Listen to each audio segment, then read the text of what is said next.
अगर आप भी चाहते हैं कि आरसीएम म्यूजिक के वीडियो सबसे पहले आप तक पहुंचे, तो लाल बटन को दबा के चैनल को सब्सक्राइब जरूर करें और साथ में बेल आइकन को दबाना ना भूलें। काम नहीं करता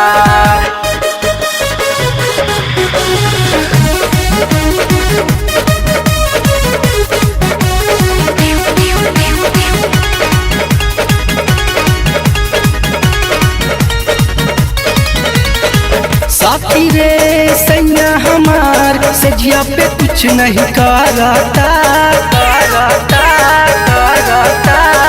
साथी रे सैया हमार सजिया पे कुछ नहीं करता सखी भतार हम पढ़ता हवाल काम नहीं करता सखी भतार हम पढ़ता हवाल काम नहीं करता सखी भतार हमर पढ़ता हवाल काम नहीं करता।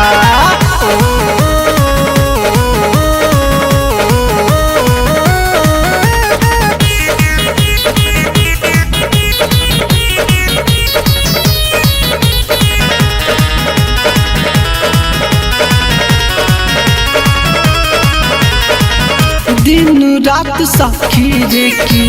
ताब लेके सूते हमर जवानी के साखी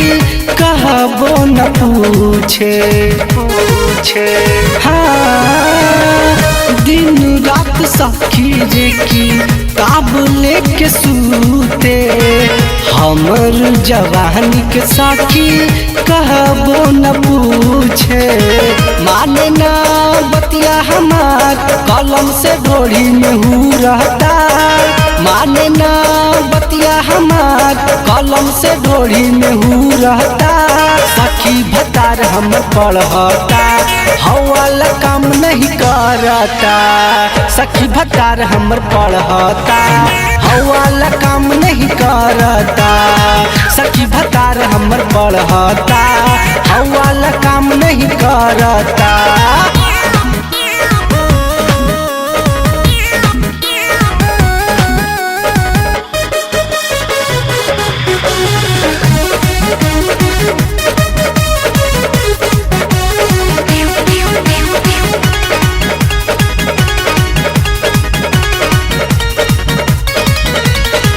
कितना शिकायत करी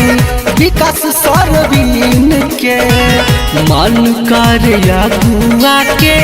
गाली दी चून के कितना शिकायत करी विजय सरवीन के मन कर अगुआ के गाली दी चून के सैया से निकबा नैहर के यार ओकरे से काम रोज चलता सैया से निकबा नैहर के यार ओकरे से काम रोज चलता सखी भतार हम पढ़ता हवाल काम नहीं करता सखी भतार हम पढ़ता हवाल काम नहीं करता सखी भतार हम पढ़ता हवाल काम नहीं करता। डाउनलोड कीजिए RCM music official app play store से आरसीएम म्यूजिक के सारे ऑडियो वीडियो डाउनलोड करने के लिए।